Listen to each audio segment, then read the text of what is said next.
கிறிஸ்துவுக்குள் அன்பான கர்த்தருடைய பிள்ளைகளே, உங்கள் யாவரையும் ஆண்டவராகிய இயேசு கிறிஸ்துவின் ஈடு இணையற்ற பரிசுத்த நாமத்தினாலே உங்களை ஆசீர்வதிக்கின்றேன், வாழ்த்துகின்றேன். கர்த்தர் தாமே இந்த நாளில் நீங்கள் எதிர்பார்க்கிற நன்மைகள் யாவையும் பரத்திலிருந்து உங்களுக்கு அருளிச் செய்து நீங்கள் இம்மையில் சுகித்திருக்கவும் மறுமையில் நிலைவாழ்வை சுதந்திரித்துக் கொள்ள அனுக்கிரகம் செய்வாராக. தினம் ஒரு மிஷனரி என்கின்ற தலைப்பில் இந்த நாளிலே நாம் பார்க்க இருக்க மிஷனரியுடைய பெயர் கோரி டென் போம். இவருடைய காலம் 1892 முதல் 1983 வரை. இவருடைய நாடு நெதர்லாந்து, இவருடைய தரிசன பூமி ஹாலாந்து. 1940 ஆண்டில் ஹாலாந்து தேசம் ஜெர்மனி படைகளிடம் சரணடைந்தது. ஹிட்லரின் கொடுமைகளுக்கு தப்பி ஹாலாந்து தேசத்திற்கு வந்த யூதர்கள் பிடித்துக் கொள்ளப்பட்டனர். சிலர் சிறையிலும் அடைக்கப்பட்டனர். கோரி டென் போம் குடும்பம் ஹாலாந்து தேசத்தில் கடிகாரம் செய்யும் தொழில் கூடம் ஒன்றை நடத்தி வந்தனர். உயிருக்கு பயந்து ஓடி வந்த யூதர்களுக்கு அடைக்கலம் கொடுக்க தங்கள் வீட்டை திறந்து கொடுத்தனர். நூற்றுக்கணக்கான யூதர்கள் கோரியின் குடும்பத்தினரால் சாவுக்கு தப்பினார்கள். 1943 ஆண்டு ஹிட்லரின் ரோந்து படை குடும்பத்தை குறிவைத்தது. கூண்டோடு அவர்கள் சிறையில் அடைக்கப்பட்டனர். சித்திரவதைகளினால் கோரியின் தந்தையும் தங்கை பெட்சியும் மரித்து போனார்கள்.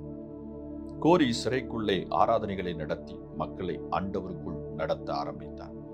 தினமும் மறைவிடத்தில் 2 ஆராதனைகள் நடத்தப்பட்டன. கோரியின் டச்சு வேதாகமும் சிறையில் உள்ள அனைவருக்கும் மிகுந்த ஆறுதலாக காணப்பட்டது. ஆண்டவரின் அநாதி தீர்மானத்தின்படி கோரி விடுதலை செய்யப்பட்டார்.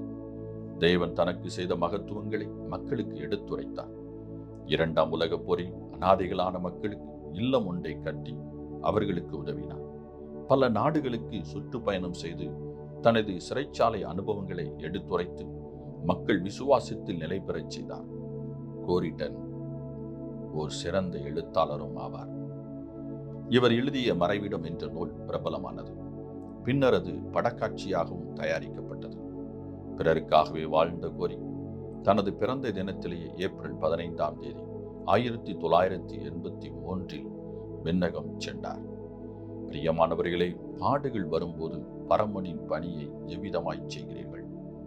ஸ்டான்லி ஜோன்ஸ் எவ்விதமாய் சொல்கிறார், கிறிஸ்து மார்க்கத்தின் வேலை ஒருவனை துன்பத்திலிருந்து காப்பாற்றுவதல்ல, மாறாக துன்பத்திற்குள்ளேயே காப்பாற்றுவதாகும்.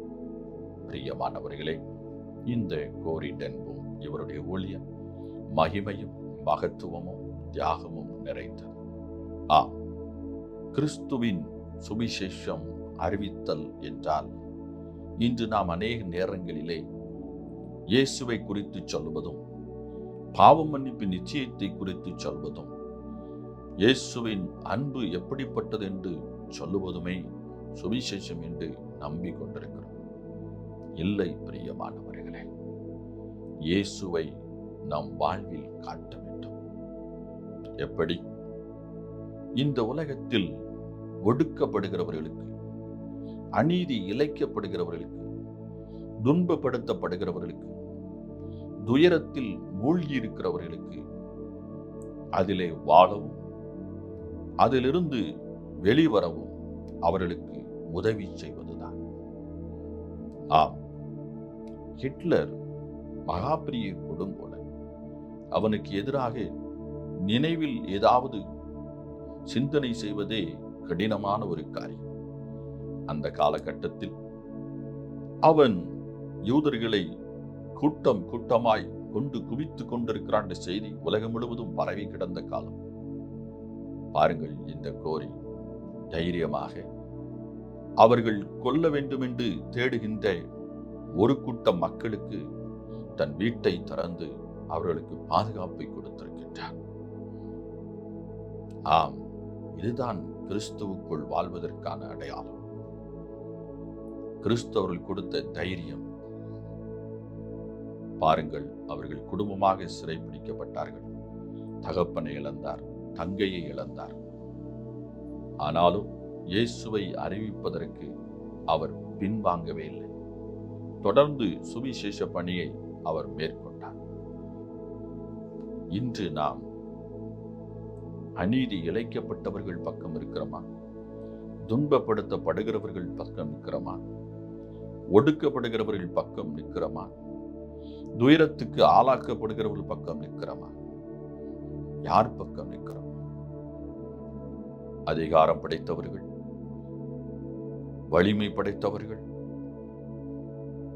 துன்பத்தை கொடுக்கிறவர்கள், துயரத்தை கொடுக்கிறவர்கள், அநீதியை இழைக்கிறவர்கள், இவர்கள் பக்கம் நிற்கிறோமா? அவர்களை கண்டு பயப்படுகிறோமா? அதுவல்ல கிறிஸ்தவ ஜீவியம். கிறிஸ்துவை விட வலிமையும் அதிகாரம் படைத்தவர்கள் இந்த உலகத்தில் ஒருவருமே இல்லை.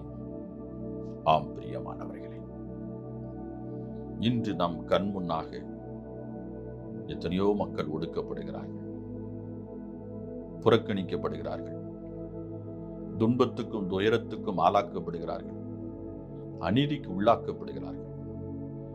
அவர்கள் பக்கம் நிற்போம், அவர்களுக்காக உதவி செய்வோம், அவர்களை பாதுகாப்போம். அப்பொழுது கிறிஸ்து நம்மோடு இருந்து மகிமையான மகத்துவமான காரியங்களை செய்வார். கர்த்தர் தாமே உங்களை ஆசீர்வதிப்பாராக. இந்த நாளின் தியானத்துக்குரிய வேத பகுதி என்னாகமம் 34ஆம் அதிகாரம், நீதிமொழிகள் 25ஆம் அதிகாரம், யோவான் 7ஆம் அதிகாரம். இந்த வேத பகுதிகளை வாசித்து கர்த்தருடைய ஆசீர்வாதத்தை பெற்றுக் கொள்ளுங்கள். கர்த்தர் தாமே உங்களை ஆசீர்வதிப்பாராக. ஆமென்.